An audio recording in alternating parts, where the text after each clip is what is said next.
Nou vriende, goeiemôre, ons is die Here nou dankbaar dat hy vir ons uitgespaar het en dat die Here nog 'n nuwe dag tot ons lewens toegevoeg het. Ons kan vanmôre met groot sekerheid sê, geloof sy die naam van die Here, dag na dag draai vir ons. En dan vriende, God se getrouheid van gister is ook die getrouheid van vandag en die getrouheid tot in alle ewigheid. En ons het juist maandag gekyk na die gedagte van die goedertierenheid van die Here. Die feit dat die Here goed is vir ons ver bo die maat. En ons het 'n bietjie daarna gekyk en Dinsdag het ons gekyk na die uitvloeisel van hierdie gedagte oor God se goedheid, is dankbaarheid in sy kinders se harte.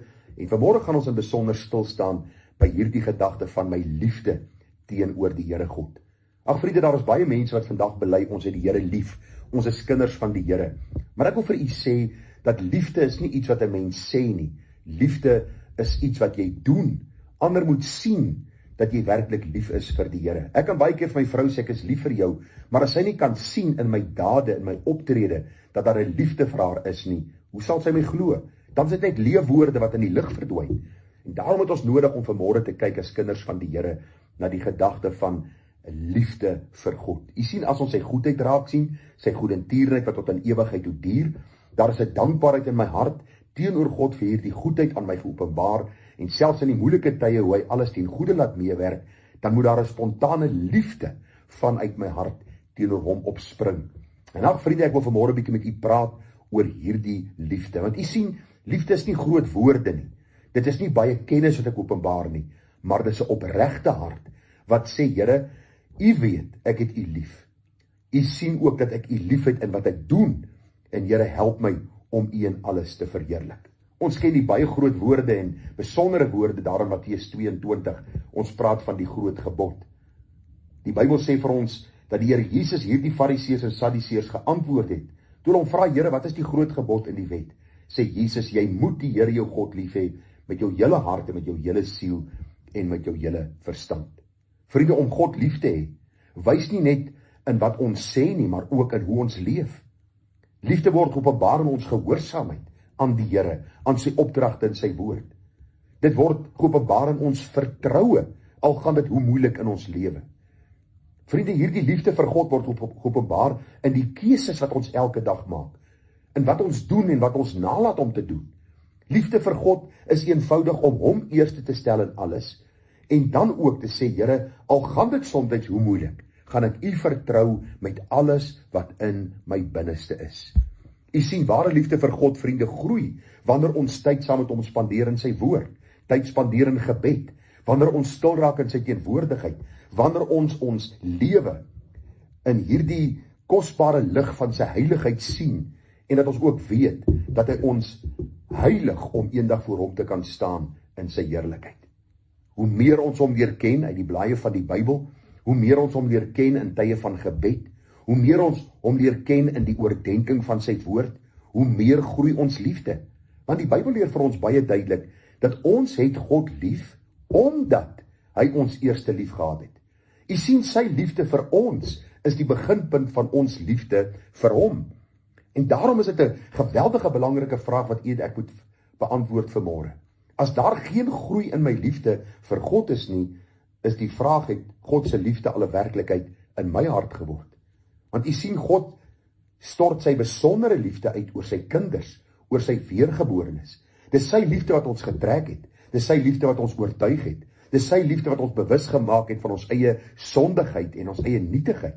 Dis sy liefde wat sy heerlikheid aan ons kom openbaar het. En die Bybel sê vir ons so duidelik in Johannes 3 vers 16, want so lief het God die wêreld gehad, dat hy sy enige gebore seun gegee het, sodat elkeen wat aan hom glo nie verlore mag gaan nie, maar die ewige lewe kan hê. Vriende, die vraag wat u en ek vanmôre vir onsself moet afvra, is, wys my lewe dat ek God lief het? Want u sien, liefde is nie 'n gevoel nie, dis 'n leefwyse. Liefde is nie 'n gevoel wat ek kry by my ruggraat af, of wanneer ek miskien 'n liedjie sing of 'n liedjie luister oor die radio en ek kry hierdie geweldige gevoel nie. Liefde, vriende, is 'n leefwyse. Ja, dit is wonderlik soet en dit is wonderlik goed wanneer ons hierdie liedere luister en daar's 'n sekere reaksie in my hart en daar is 'n sekere begeerte in my siel na meer van die Here. Maar dis nie die begin en die einde nie. Liefde vir God word juis geopenbaar in hoe ek elke dag leef, wat ek doen, hoe ek my tyd spandeer, hoe ek my geld spandeer, hoe ek ander behandel, hoe ek my vertroue in die Here stel, Hoe ek glo dat hy is en 'n waarmaker is van die wat hom liefhet. En daarom pleit ek by u. Want u sien, die Bybel is baie duidelik daaroor, dat God se liefde is in ons hart uitgestort. En hierdie liefde, wat God in ons hart uitgestort het, is 'n liefde wat ons trek na sy wonderlike genadetroon. Die Bybel sê vir ons baie duidelik, as ons lees daar in Johannes die 21ste hoofstuk, en jy sal onthou, vriende, dis nadat Petrus Jesus verraai het, lees ons dat Jesus gesterwe het, hy het opgestaan, en nou sien ons hier by die see van Tiberius, kom die Here en hy praat met Petrus, en hy sê vir hom, Petrus, Simon Petrus, seun van Jona, het jy my waarlik lief? Hierdie woordjie waarlik, is daar 'n opregte liefde in jou hart vir my, Petrus? En Petrus antwoord hom, ja Here, u weet dat ek u liefhet. U sal onthou, nadat Petrus Jesus verraai het, het hy bitterlik geween. Ek wil my nie probeer indink wat in Petrus se gedagtes en sy hart aangegaan het in daardie paar dae tot Jesus se opstanding en sy verskyning aan hulle nie. Ek besef dat hierdie seer in sy hart moes geweldig groot gewees het, want ek weet hoe dikwels die seer in my hart is, wanneer ek God teleurstel deur sonde, of dit nou daadsonde of nalaatsonde is. Maar ons sien dat die Here hom vra, Petrus, het jy my waarlik lief? Hy sê, Here, ja. Tweede maal vra hom, het jy my waarlik lief? Hy antwoord, ja Here, u weet dat ek u lief het. Die derde keer het jy my lief, Petrus, het bedroef geword, omdat hy om 'n derde maal gevra het jy my lief? En hy antwoord, Here, u weet alles, u weet dat ek u lief het.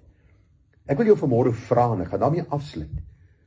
As die Here vanmôre met jou moet praat, en die Here moet vir jou vra, Gerard Beekes, u kan u naam vanmôre daar sit, het jy my waarlik lief? Sal u en ek met groot vrymoedigheid kan sê, Here, u weet alles, u weet dat ek u lief het. U sien in my werke, u sien in my dade, u sien in my optrede, u sien in wat ek doen, in my tydspandering, u sien dat ek u lief het. En nou vriende, kyk na Petrus se lewe, na hierdie kosbare ontmoeting met die Here. Die Heilige Gees stel hulle in staat, en Petrus preek die eerste boodskap op Pinksterdag, 3000 mense kom tot bekering. Nou sê ek nie daardeur, ons almal gaan 'n Petrus wees nie, maar wat ek vir u sê is, sy lewe van daar was 'n lewe van toewyding, omdat sy liefde in sy hart vir die Here gegroei het, gebly toeneem het, en daardie heerlike verwagting dat hy die Here eendag in sy heerlikheid sal sien, soos hy is. Daarom wil ek u vra, dat u ook vanmôre sal sê, Here, u weet dat ek u lief het, bo alles Heer, en ag dat hierdie liefde my sal dring, om my allerbeste te gee, vir my allerhoogste. Mag die Here ons seën, en mag die Here ons gebruik in sy diens, en tot sy eer. Vriende, groete vir u, mooi dagie verder te raak.